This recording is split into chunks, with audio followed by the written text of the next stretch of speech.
magaalada Dhuusamareeb oo muddooyinkan ku sugnaa kuna shaqeynayay ra'iisul wasaaraha xukuumadda federaalka Soomaaliya Mudane Xasan Cali Khayre ayaa waxaa safar ku yimid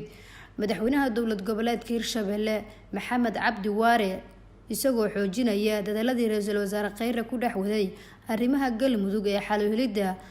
dagaal beelowlaha ku dhaxmaray deegaano ka tirsan degmada Matabaan ee gobolka Hiiraan. madaxweynaha Hirshabelle Maxamed Cabdi Waare iyo madaxa xukuumadda galmudug Sheekh Maxamed Shaakir oo si wada jira warbaahinta ula hadlay ayaa bogaadiyay dadaalada ra'iisul wasaare Khayre ee ku aadan dhismaha dowlad goboleedka galmudug iyo xal u helidda dagaal beeladii ka dhacay deegaano ka tirsan degmada Matabaan ee gobolka Hiiraan oo waqti iyo dadaal geliyay. galmudug oo toostay waa Hirshabelle oo toostay. waxaan rajaynaynaa geedi socodka socda galmudug cusub inay halkaas ka soo baxdo gaalkacyo ilaa Guriceel hobyo ilaa iyo mataqaana balanballe intii u dhaxaysa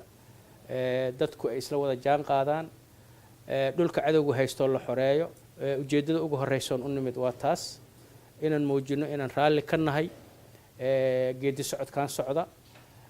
waa mira dhali doonta biidnillaahi tacaala intaasoo juhdiyuhu ma khasaari doonto anaguna waxaan ballan qaadaynaa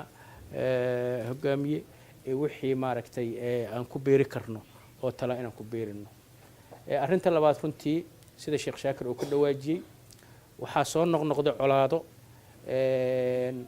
runtii dad walaala oo Hirshabelle wada degan oo Hiiraan wada degan dhaxmaray laakiin waxaan la inkiri karin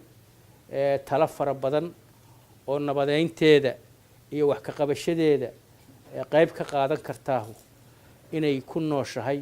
ama degan tahay ama ay ka taliso dowlad goboleedka galmudug. sidaas daraadeed inaan madaxda iyo odayada dhaqanka iyo intii wax ku beeri karta kala hadalno colaadahaas sidii loo soo afjari lahaa.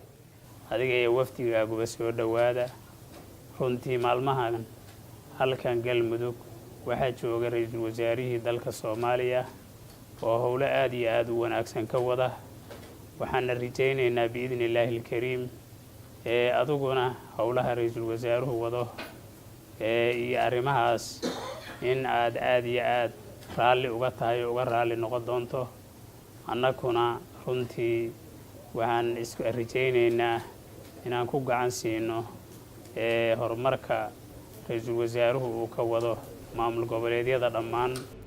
ra'iisul wasaaraha xukuumadda federaalka Soomaaliya Mudane Xasan Cali Khayre ayaa xafiiskiisa magaalada Dhuusamareeb kulan kula yeeshay madaxweyne Waare iyo Sheekh Maxamed Shaakir isagoo kula dardaarmay inay ka shaqeeyaan sidii loo dhameyn lahaa colaadda dhexmartay dadka walaalaha ah. dowladda federaalka Soomaaliya ay gacan ka geysanayso si dadka walaalaha loo xoojin lahaa wadajirkooda loona baaji lahaa dhiig dambe oo daata.